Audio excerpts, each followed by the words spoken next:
With all the noise of the Bitcoin ETF, nobody is noticing the incredibly positive development that Bitcoin becomes an official unit of account for Prospera in Honduras.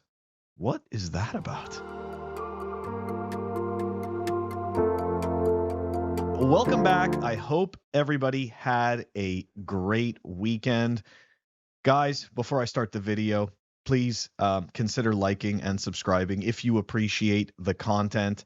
I absolutely love making this content, and it's super fun, and really the only thing I ask is that you subscribe. And if you did already, I really appreciate it. I really appreciate it. But if you didn't, consider it. Okay, anyways, let's dive into this because I'm pretty sure all anybody's talking about is the ETF still, and I know that everybody just wants to hear more about the ETF. Phil, tell me more about the ETF. No, I'm kidding. Okay, anyways, all right, so while all that's happening, Bitcoin becomes an official unit of account in Prospera, Honduras. And you're saying to yourself, I never heard of Prospera, Honduras. Neither did I. I did not hear of Prospera, Honduras until 2022 when I was at the Bitcoin conference. And Samson Mao said, hey, I've got 3 major announcements. One of those major announcements was this, that not that they were making it an official unit of account, but I believe that Bitcoin, I think they were going to nominate it as legal tender, or they were working on making it legal tender. Now, Bitcoin doesn't need to be named as a legal tender. I know that we've been brainwashed to think that all of, throwing ink on paper is like incredibly important and binding and all of this crap. But the reality is that it doesn't make a difference whether they name it legal tender or they don't name it legal tender. Anyways, I'm just saying it's a lot of fun nonsense, but it is cool. I understand in terms of perception, right? In terms of what we believe is real. Yes, like you see something like that and it solidifies the idea in people's minds. I'm not totally insane, just partially. Anyways, okay, so the regional government announced the decision via press release by Prospera Zeti Zone for Employment and Economic Development. This is it's a strange, it's not even a country. Anyways, whatever. On January 5th, 2024, according to the announcement, residents of the zone can use Bitcoin as a unit of account after fulfilling the requirements of a specified binding practice note. Now, I'm not going to lie. I have no idea what a specified binding practice note is. No clue. I had to go look that up. Anyways, according to a definition that I found, it says the practice note is a note published by an authority of the court, judge, or other statutory body to indicate how procedures should be handled. Anyways, good to know.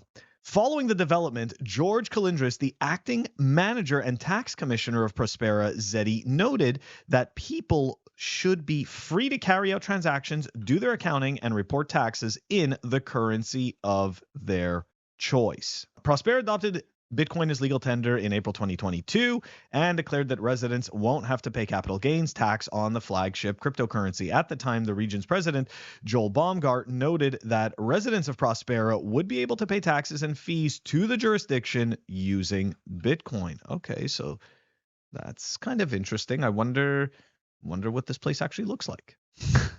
So in all fairness, I really don't know much about this place. I'm not even sure if I can really call it a country. But anyways, I guess it's not. It's a private city. So here, let's dive into it. This is what we found about Prospera, and I think that this is where the signal is. And this is kind of funny because I don't know too many people have talked about this. Prospera is a private city and special economic zone on the island of Roatan in the Central American state of Honduras. The city is an autonomous zone with private government and its own fiscal, regulatory, and legal architecture. Now, guys, this is where the signal gets really interesting about Prospera.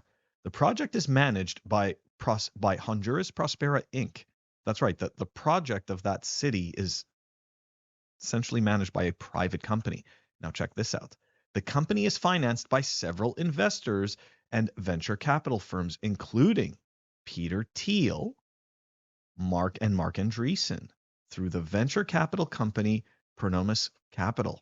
Now, for the people who don't know who Mark Andreessen is, He's the co-founder of A16Z. A16Z is one of the biggest shitcoin venture funds that has actually funded some of the worst affinity scams and trash in the crypto space.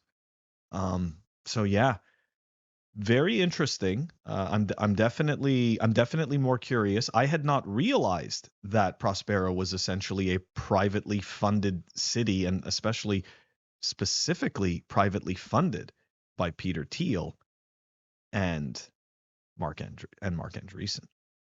Anyways, yeah, that's really interesting stuff. So while everybody's paying attention to the Bitcoin ETF, all of a sudden Bitcoin just got nominated medium of exchange, and I think that so when we talk about the essentially the process to becoming money, right? The first stage that we're in is the collectible stage.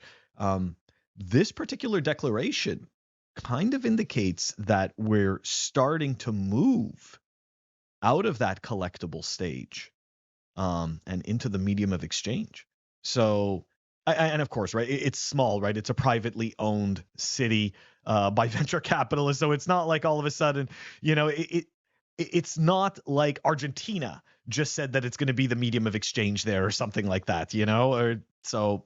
I get it, right? Baby steps. But I do think that this is an incredibly positive development. And I think it's a lot better than hearing about the Bitcoin ETF for the 75,000th time. Anyways, guys, let me know what you think. Put it in the comments. And just a reminder, this month's clips are brought to you by Full Throttle Hodl, fellow Bitcoin pleb, reminding you, go fuck yourself and stay sovereign. Catch you guys all tomorrow.